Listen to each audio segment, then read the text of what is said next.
Klay, how did you envision tonight in the days leading up to it, and how did it compare to the actual experience? I actually didn't really think much of it because I wanted to go in here with an open mind, and it was a really cool experience. I appreciate the fans very much. The captain's hat ended up being a great touch. So I'm such a passionate boater, and I saw a lot of familiar faces in the crowd. And, that was a warm-hearted feeling. So it was really cool to see the fans, their gratitude towards myself, and something I will never take for granted. So it was very, very awesome. The last couple games have been, some tough clutch losses. Just what are some themes that you've, seen in those situations that maybe could be cleaned up going forward? I know we've had like 4 games this year where it could have gone either way. Tonight, this one really stung, being up 7, under 4 minutes left. We'll watch the film and get better. But I am really proud of how this team keeps fighting. We're still getting to know each other, and I keep telling the guys it's better to go through this stuff early in the season versus game 60. So I know we have a chance to be great, and we just got to stay the course. Klay, a little surprised to see over here, way to your left. A little surprised to see Steph guarding you. How did that feel? I assume you guys have gone against each other before, but what was that like? And what was it like to be on the other side of kind of Curry finishing a game like that? Well, it was fun to match up with Steph. I mean, we guarded each other plenty of times in practice with Team USA camps and All-Star games, so a real competitive NBA game. It was pretty surreal, but after a few minutes, it was just basketball. And then, it hurts to be on the other side of one of his flurries. Guy got hot at the end and made some ridiculous shots. I know I've been on the other end, and it sucks. But like I said before, I think we play them 3 more times, so hopefully we can learn from it and learn their tendencies a little better. But it sucks because this was a big game for the Cup, so something we just got to digest and move forward. You hit a little shimmy after one of your threes in the first half. It looked like Steph maybe said something to you about that coming out of timeout, and you guys going back and forth. What was the was the shimmy an impromptu thing? What was kind of going on there, and what was it like just having that kind of banter, that kind of competition with a guy who obviously you've played with a lot? It was an impromptu thing, but when you're feeling it, you do stuff instinctually. So I've done it before. I know Steph's done it many times, so it was fun, a little playful thing to do, and he was kind of surprised I did it, but it was a great shot, and I'll probably still do it in the future. It's I play my best brand of ball when I'm playing loose. Klay, over here.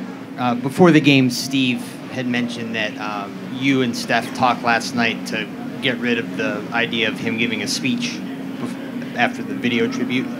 What can you tell us about that conversation? It wasn't very long. It was a couple text messages, and it was a cool moment to feel the energy from the fans, and especially all the chatter that I heard. It was all positive, and it just means a lot to myself because I really enjoyed my time here and played as hard. I left it all out on the floor. Hi, Klay. Nice to see you. What was that like walking in with 400 or so Warriors employees and the captain hats? Coming in. Yeah. Was that more than you could have dreamed of, I guess?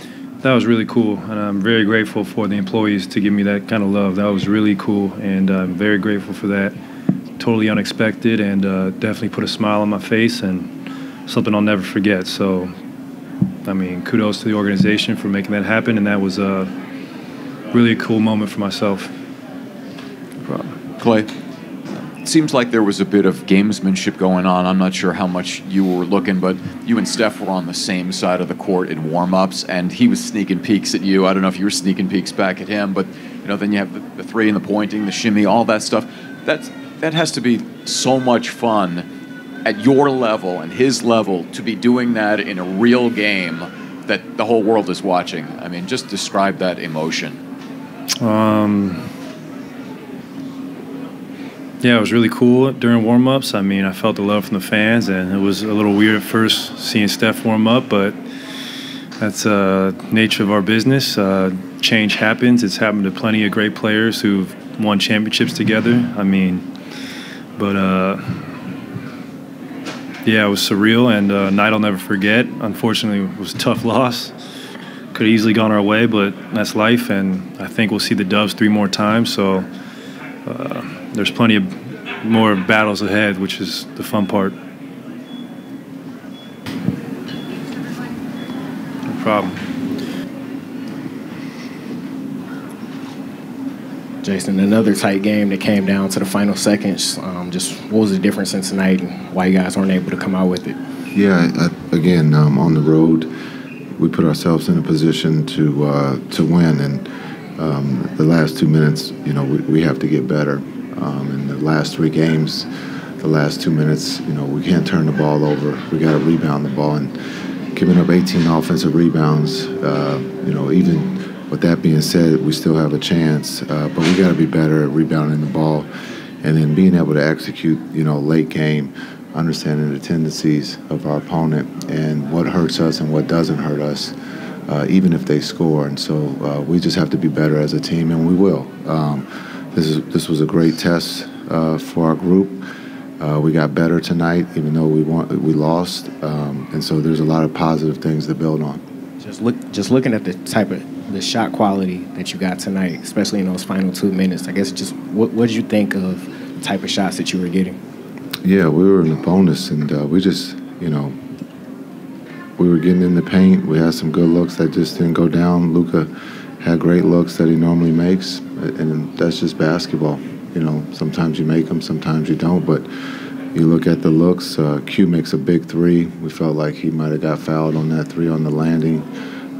Wasn't called, but just understanding, the guys fought to the end. Again, we'll watch the tape and we'll get better from this. Jason, what do you think of all the emotions surrounding the festivities for Klay and how he handled that, how he responded and performed tonight? Yeah, I thought Klay played great, with all the attention, from the Bay, and then also from the fans, and then also from the organization. The Warriors, did an incredible job of honoring him. And so I thought he played his game, had some great looks, and he helped us, put us in a position to win that game. Jason, you mentioned Quentin's 3 late. He went from DMP to something like 30 minutes. What did you see from him tonight? Yeah, he was good. I thought his energy and effort, we talk about that as, being able to judge or, talk about what we can control. And I thought he did a great job with his energy and effort on both ends, defense and offense. Again, he made a big 3. And then defensively, I thought he did a really good job for us. Steph Curry scored, I think, 10 consecutive points in clutch time. Just what are the challenges that he poses to your defense in those situations? Yeah, when you talk about, Steph, his ability to, play off the dribble, being able to get to the spot that he wants, his tendencies, understand he's going to get you dancing. And if he gets you dancing, he's going to get that 3 off. And so you have to be solid. You got to try to make it, send him to the basket, but that's not easy. He's not just going to give in. And so I thought, you saw his calmness, and he got to his spot and he made a big 3.